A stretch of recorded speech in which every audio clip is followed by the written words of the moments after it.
আবারও বেড়েছে ডিমের দাম, যার প্রভাব পড়ছে সাধারণ মানুষের জীবনে। নরসিংদীতে সপ্তাহের ব্যবধানে প্রতি ডজনের দাম বেড়েছে 10 থেকে 15 টাকা। ক্রেতাদের ক্ষোভ, অসন্তোষ পাত্তাই দিচ্ছে না বিক্রেতারা।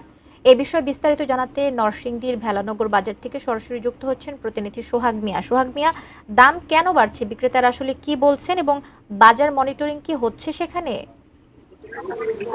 ধন্যবাদ কবিতা আপনাকে। আমি এই মুহূর্তে রয়েছি নরসিংদীর অন্যতম একটি বাজার, নরসিংদীর বেলানগর বাজারে।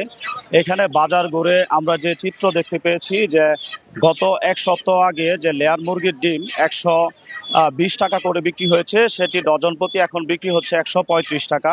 এবং দেশি মুরগির ডিম যেটি এক সপ্তাহ আগে বিক্রি হয়েছে 220 টাকা, সেটি এখন বিক্রি হচ্ছে 240 টাকা। এছাড়াও হাঁসের ডিম যেটি গত এক সপ্তাহ আগে বিক্রি হয়েছে 220 টাকা, সেটি এখন 240 টাকা বিক্রি হচ্ছে।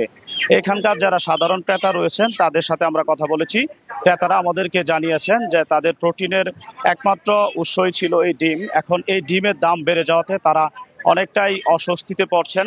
তবে বিক্রেতারা এখানকার বলছেন আসলে মুরগির খাদ্যের দাম বেড়ে যাওয়ায় এবং বাজারে যে মুরগির ডিমের সরবরাহ কম থাকার কারণে কিছুটা দামে তাদেরকে বিক্রি করতে হচ্ছে। তবে এখানকার ক্রেতাদের অভিযোগ যে আসলে বাজার মনিটরিং না থাকার কারণে এখানকার বাজারের ডিম প্রতিদিনই লাগামহীনভাবে বাড়ছে। আর যদি এখানকার বাজারে মনিটরিং যদি ওইভাবে না হয় আর এই মনিটরিংটা যদি অব্যাহত না রাখে জেলা প্রশাসনের পক্ষ থেকে কিংবা সরকারের কোনো প্রতিনিধি দিয়ে, তাহলে আসলে এই ডিমের বাজারে লাগাম দেওয়া অনেকটাই কঠিন হবে। সাধারণ মানুষের যে পুষ্টির একটি উৎস ডিম, এই ডিমের এখন যদি তাদের নাগালের বাইরে চলে যায় তাহলে সেটি তাদের জন্য অনেকটা কষ্টসাধ্য হয়ে যাবে।